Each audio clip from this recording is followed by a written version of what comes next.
नमस्ते दोस्तों, कोहनी तक हाथ जोड़ के नमस्ते।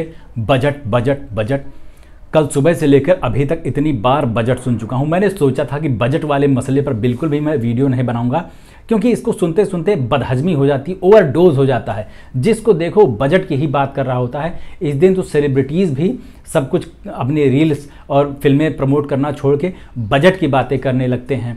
इतनी बार कंगना रनौत और चिराग पासवान, मेरे प्यारे प्रधानमंत्री, नहीं बोलते मोदी जी को, जितनी बार लोगों ने बजट बोल डाला है।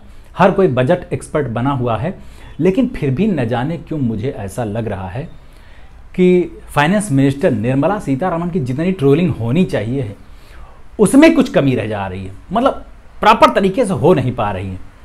थोड़ा सा और तो होना चाहिए था।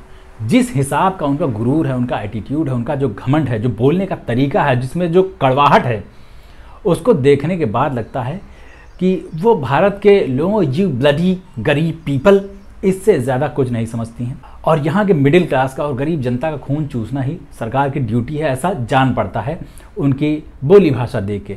इसलिए लोगों ने जितनी अपनी कड़वाहट मीम्स में और रील्स में झोंक दी है ना, यहाँ तक कि बड़े बड़े एंकर्स जो सरकार के पाले में रहते थे, जिनको सरकारी एंकर कहा जाने लगा था, वो भी इस बजट से खुश नहीं है। इस पर सरकार को ट्रोल कर रहे हैं। कोई तो खुश नहीं है इस बजट से। ना नौकरी वाले लोग खुश हैं, ना बेरोजगार खुश हैं, ना बिजनेस करने वाले लोग खुश हैं। कोई भी खुश नहीं है। सिर्फ डबल ए खुश हैं और डबल एन खुश हैं। डबल ए को तो आप लोग जानते ही होंगे, डबल एन है नीतीश और नायडू। उनकी खुशी का राज भी पता चल ही गया होगा। उनको भर भर के पैसा खिला दिया है सरकार ने कि चुपचाप अपनी चोच बंद करो और हमारे पीछे लगे रहना। ये नहीं कि बीच में नीचे से पिलर खींच लो, हमारी सरकार गिर जाए भरभरा के, ना, ऐसा मत करना। ये चीज़ इस बजट में हुई है।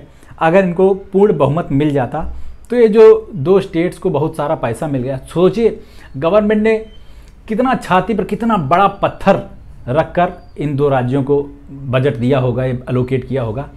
नहीं तो बढ़िया बीजेपी कार्यालय बनाए जाते, बढ़िया एक और नया कोई सेंट्रल विस्टा टाइप का प्रोजेक्ट ले आया जाता, नहीं नया प्लेन, नई मर्सिडीज आ जाती साहब के लिए।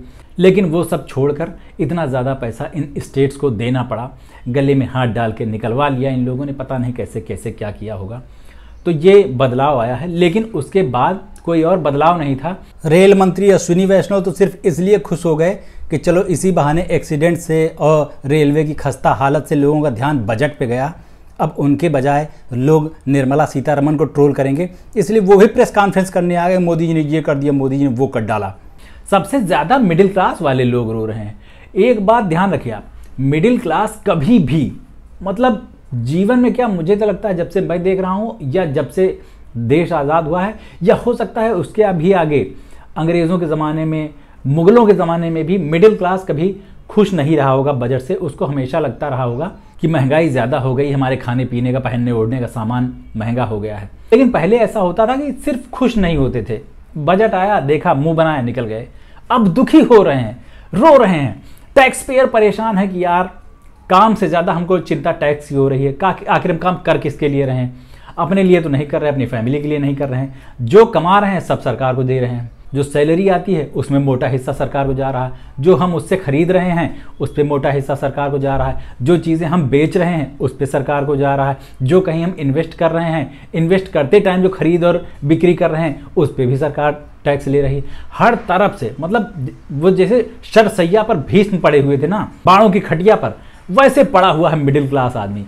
लेकिन इससे भी अजीब बात यह है कि मिडिल क्लास जो लोग सोचते हैं अपने आप को, या जिनको मिडिल क्लास कहा जाता है अपने देश में, वो असल मिडिल क्लास हैं ही नहीं, सब गरीब क्लास हैं। मिडिल क्लास तो तब होगी ना जब पर कैपिटा इनकम ठीक ठाक हो, जीवन शैली जिसको कहते हैं लाइफस्टाइल ठीक ठाक हो, एक सम्मानित जीवन शैली जी पा रहे हो, उसको कहा जा सकता है। अभी इतनी ज़्यादा बुरी हालत हो रखी है अपने यहाँ इस गरीब क्लास की, इसको मिडिल क्लास कहना ही नहीं चाहिए। और इस कथित मिडिल क्लास का दर्द ये है कि बजट उसके हिसाब से नहीं बन रहा। अरे भकुहा लोग्स, बजट सरकार अपने लिए बनाती है, तुम्हारे लिए नहीं।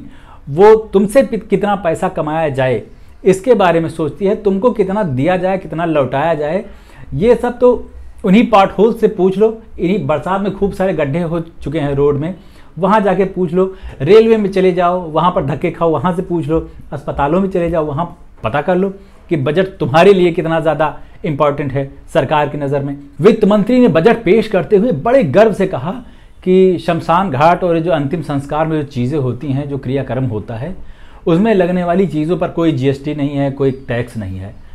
सोचिए, ये कहते हुए एक आम संवेदनशील इंसान के मुंह में छाले पड़ जाते। मतलब शर्म से वो इंसान धरती पे हो सकता है थोड़ा सा गड़ जाता, थर थर कांपने लगता, उसकी जिह्वा लौट जाती वापस मुंह में ऐसा शब्द निकालने से पहले कि मरने वालों के ऊपर हम कोई टैक्स नहीं ले रहे हैं। लेकिन यहाँ किसी को शर्म नहीं आई, गर्व से ये चीज़ बताई। लोग कह रहे हैं कि मरने वालों में खुशी की लहर है। इससे पहले मरने वाले इतना खुश नहीं हुए थे। बताओ, कम से कम हम तो मर रहे हैं लेकिन हमारे परिवार वालों को कोई टैक्स नहीं देना पड़ेगा। इतना सुकून दे दिया है मरने वालों को। और यही हालत जिंदा रहने वालों की भी। जिंदा रहने वाले सिर्फ सांस लेने का टैक्स नहीं दे रहे हैं, इसके लिए उनको सरकार का शुक्रगुजार होना चाहिए। नहीं तो एक बार ऐसे सांस खींचते 18% जीएसटी। इंसान सिर्फ एक बार पैदा होकर मर जाता ना, तब भी वो करोड़ों के कर्जे में आ जाता। इस हिसाब से बजट को डिज़ाइन किया जा रहा है। बहुत डिज़ाइनर बजट है। सरकार ने स्मार्टफोन सस्ते कर दिए, उसका चार्जर सस्ता कर दिया, लेकिन डेटा और कॉलिंग महंगे हो गए। बताइए, सरकार भी स्मार्ट है, फ़ोन भी स्मार्ट है, बस जनता गधा है। इस सरकार के 10 साल में ये बहुत खास चीज़ हुई है। पहले बजट में इतना मज़ा नहीं आता था। सरकारें बजट पेश करती थी, लोग जानते थे कि इतना इनकम टैक्स आएगा, इतना फलाना टैक्स जाएगा, ये सब होगा और आराम से हो जाएगा, कोई दिक्कत नहीं होगी। लेकिन इसमें कितनी इनकम पर कितना टैक्स जाएगा, पहले तो जीएसटी ही लोगों को नहीं समझ में आया, क्या होगा, कैसे कटेगा, कैसे मिलेगा। और इतनी तरह के टैक्सेशन और इतनी तरह का उसमें गणित माथा पच्ची घुसा दिया है कि अब आम आदमी छोड़ो, सीए लोग तक नहीं डिसाइड कर पा रहे हैं कि आखिर इसमें हम क्या नया बताएं, कैसे सीखें इसको। हर बार कुछ ना कुछ नई चीज़ जुड़ जाती है। लेकिन अब बजट आके जा चुका है, जिसको मिलना था उसको मिल गया है, वो लोग खुशी से मना रहे हैं। बिहार में तो खैर दारू पार्टी भी नहीं हो पाएगी, नीतीश बाबू नहीं कर पाएंगे क्योंकि उन्होंने ही तो बैन करवाई है। हो सकता है कि आंध्रा में चले जाएं, अपने दोस्त के साथ लगाएं।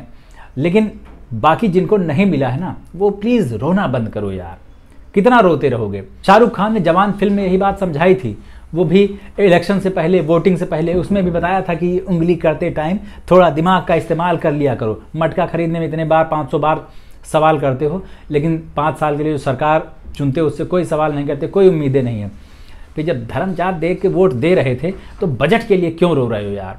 थोड़ा सा ये भी देश हित में सह जाओ, रोना बंद करो, कोई फ़ायदा नहीं है रोने का। अब अगले 5 साल ये सब झेलना ही पड़ेगा, दिल पे पत्थर रख लीजिए। एक और बात है जो कहना नहीं चाहता हूँ मैं, लेकिन कहना पड़ रहा है, बहुत कड़वी है, लेकिन अब्दुल को टाइट करना है ना, उसी के लिए तो बार बार जाके यहीं पर उंगली दब जाती है। तो किसी को टाइट करना है तो साथ में अपनी भी अगर चूड़ी टाइट की जा रही है तो इसमें रोना धोने की कोई ज़रूरत नहीं है यार। बहुत सारे लोगों को देखा मैंने जो इस सरकार के मुखर सपोर्टर थे और मोदी जी के तीसरी बार प्रधानमंत्री पद की शपथ लेने पर एकदम कृतकृत्य हुए जा रहे थे, भाव विभोर हुए जा रहे थे।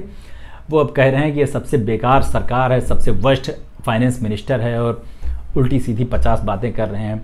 मुझसे तो यही बर्दाश्त नहीं हो रहा है। आप लोगों को कैसा लग रहा है बताना ज़रूर। मेरा ये सत्संग कैसा लगा इसके बारे में भी अपनी राय लिख डालिएगा। कीपैड से अपने उंगलियां घिस नहीं जाएंगी। मैं सबके कमेंट्स पढ़ता हूं और यथासंभव लाइक भी करता हूं और जहां ज़रूरी होता है वहां पर जवाब भी देता हूं।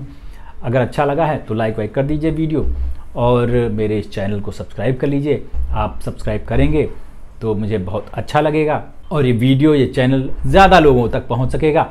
अभी चलते हैं, लौट के मिलते हैं। नमस्ते।